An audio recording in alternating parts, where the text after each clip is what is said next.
No, I'm not having any second thoughts about representing President Trump. It is the proudest thing I could ever do.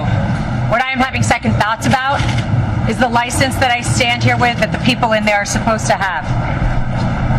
I have not spoken because I respect my ethics while I'm on trial. But let me now speak about what has happened. I have sat on trial after trial for months in this state, the state of New York. Attorney General Letitia James, and now this. Weeks. Why? Because President Trump is leading in the polls, and now we see what you get in New York. So don't get it twisted, whoever asked me that question. I am so proud to stand with President Trump. But I am not proud to stand with what I saw in that courtroom. Ms. Huber, is the I'm not finished. Let me just finish and I'll take questions, please. Before I walked into court, that judge decided that every single defense President Trump had, we were not allowed to raise in front of the jury. It is in writing, and I encourage the journalists, the real journalists, to take the minute to look at his orders. There was no proof. And I couldn't prove that she didn't bring in the dress. There was no DNA. There was no expert. My experts were denied. Two of them were denied to come in. They didn't let me bring up that Reid Hoffman funded Miss Kaplan. And you know what we got in there? That my witness, who was her friend, who said that she is a drug addict and the drug addict is herself. That friend, I found out in there, was paid for by Miss Kaplan's firm, and that is disgusting. That is a violation of everything I stand for, and that is why I stand with Trump.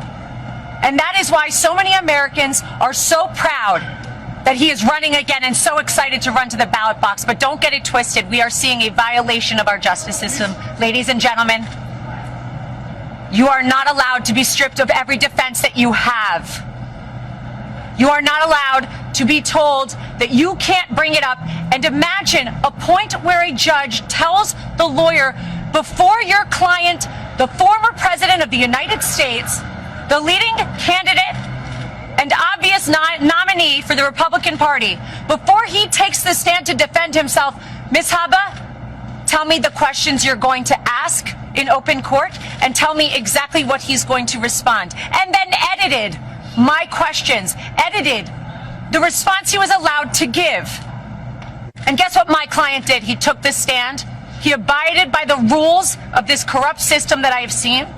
We will immediately appeal. We will set aside that ridiculous jury. And I just want to remind you all of one thing. I will continue with President Trump to fight for everybody's First Amendment right to speak. Everybody's a right to defend themselves when they are wrongfully accused, and to be able to say, I didn't do it. And to double and triple and quadruple down and say, this is wrong. This is wrong. But we are in the state of New York. We are in a New York jury, and that is why we are seeing these witch hunts, these hoaxes, as he calls them. And this is another one of them. Be brought in New York, in states where they know they will get juries like this. It will not deter us. We're fighting, and I assure you, we didn't win today, but we will. The record that was made in there, and the behavior I saw in there, some of which was reported widely today, gave us the most perfect record on appeal. And even if I needed it, which I don't, we were stripped of every defense, every single defense before we walked in there. And I am proud to stand with President Trump because he showed up, he stood up, he took the stand, and he faced this judge. And you know what? I'll continue to do so with him. Yes. Ms. Huber, is the former Of course I've spoken with the president. Ms. Huber, is the former president scared now of the consequences of his actions? The former president does not live his life in fear, as you've seen every single day. The former president and probably future president will continue to fight for Americans. Thank you very much, everybody.